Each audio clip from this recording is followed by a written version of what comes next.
Ciao ragazzi, this is Talk Calcio TV on YouTube.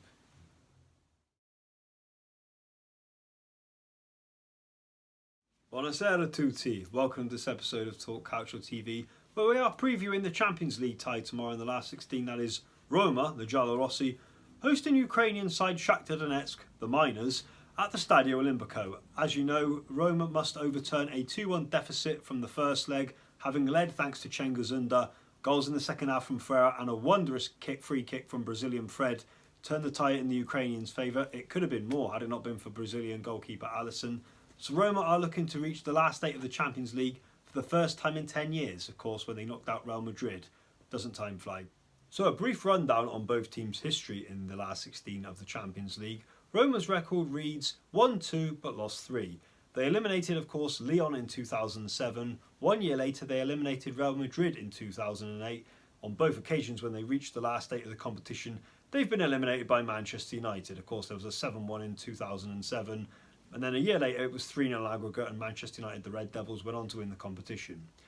Since then, however, they were eliminated by Arsenal in 2009, Shakhtar Donetsk, of all people, in 2011, then, of course, Real Madrid just 2 years ago in 2016.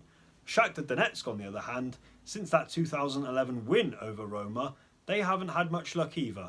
They've been eliminated by Borussia Dortmund in 2013. Of course, they went on to make the final that year.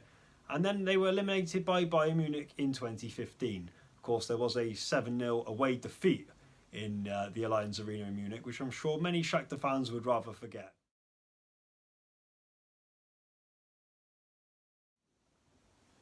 So the question is tomorrow night, which Roma and which Raja Nangolan, the ninja, is going to turn up?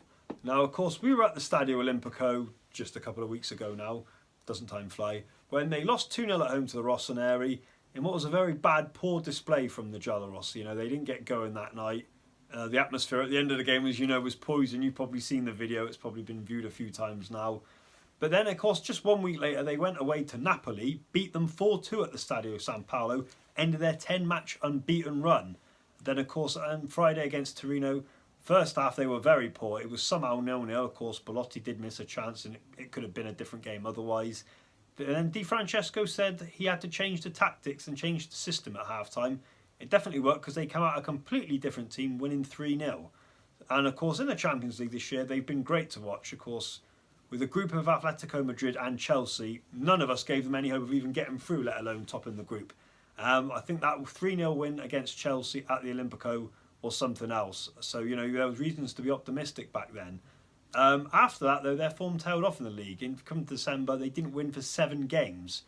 So, you know, Roma have really been a Jekyll and Hyde team this year. Now, in the first leg, it was more or less the same thing. We've already said how they dominated the first half. In the second half, they dropped so deep and Shakhtar basically drew onto them, and in the end, they beat them 2-1. If Roma can get that first goal tomorrow night, who knows? But, you know, Roma really need to turn up. The one that we saw against Chelsea and against Napoli. We can't afford to see the one that played in the first half against Torino, or we witnessed being beaten by the Rossoneri, that is for sure. Now, we did actually watch Eusebio Di Francesco, the GialloRossi coach, today, his press conference. We actually have some of his quotes here. Now, he gets the impression that he is going to be judged on how they do in the Champions League. Now, bear in mind, they are third in Serie A, so they are pushing for automatic qualification for the competition next year. But they haven't had much of a Scudetto push compared to last season. Last season, they made the semi-final of the Coppa Italia. This year, they went out to Torino. So they've not really got anything to play for should they lose tomorrow against Shakhtar Donetsk. This season would really be deemed a failure otherwise. His quotes here, and I say it here, he says, "We must win and therefore can't just sit on the fence. Qualifying is crucial for us to restore momentum, not only for us but also for the club. I hope we have a 12th man tomorrow night on the pitch. Roma aren't used to these type of games, but I still hope to do something important with these lads. Quantity counts as much as quality." Now, of course, Di Francesco sounds in confident mood at the moment. I've got to say, that first half, though, against Torino, if he starts shit tomorrow night, you know, we're not blaming targeting individuals here. When you've got Dzeko, you've got more of a threat. You know, and they had Cengiz Ünder out on the wing. Even Al-Sharawi is helping. But that final ball to Schick every time, he just doesn't seem to have much confidence right now. That could be a downfall if he's selected. Of course, Edin Dzeko was missing at the weekend. Will he be back in time? We will see. Alessandro Florenzi, of course, he is vital. You know, he's definitely been more consistent than Bruno Perez as well, has been the Roma defence. Going on to the other subject then, so what we're going to now say is our prediction. I knew this was coming. Now, last week, of course, I got a bit of grief for saying that Juventus had no chance away at Wembley against Spurs. And I was wrong, I hold my hand up, and we did compliment Massimo Allegri after that game. Now, on our prediction here, if Roma can get that first goal tomorrow and then they can really build and keep attacking, then they should see the result through. But you look at Shakhtar Donetsk, they're no pushovers. They do have a good record against Roma, as we know. Roma haven't beaten them since their first ever meeting, which was, of course, 4-0. They've lost every time since, knocked out in 2011.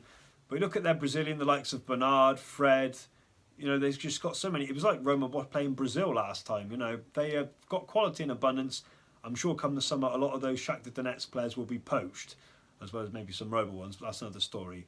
I'm going to go for a Roma win. Why not? Let's go for a GialloRossi win. You know, why not have two Italian teams in the last 8 of the Champions League? A long time since it's happened, so we're going to break with tradition. We're going to go with a Roma win on this one. We won't pick a scoreline, but I think Roma, regardless of the history, I think tomorrow night they're going to do it. If they can just show the same form and play the same way against Napoli and Torino, I think they're going to be in the last 8 of the Champions League. Should they make the draw, who will they draw? Well, that's another matter. We won't discuss that right now. So we're going to go for a Roma win tomorrow night. So thank you for watching this episode of Talk Calcio TV. And thank you, Raggio Nangolan, the Ninja, for joining us in the studio. Bear in mind, he's got to go off now, get some rest. He's got a big game tomorrow night. So tell us what you think of your predictions ahead of tomorrow's game. Like, comment below. Who's going through? Will it be the GialloRossi, 2 Italian teams in the last 8? Or will history repeat itself? Will Shakhtar Donetsk eliminate Roma yet again? Like, comment below, and don't forget to subscribe, Talk Calcio TV on YouTube, and don't forget we are now on Facebook. Hop over to the page and give us a like. Arrivederci. Ciao.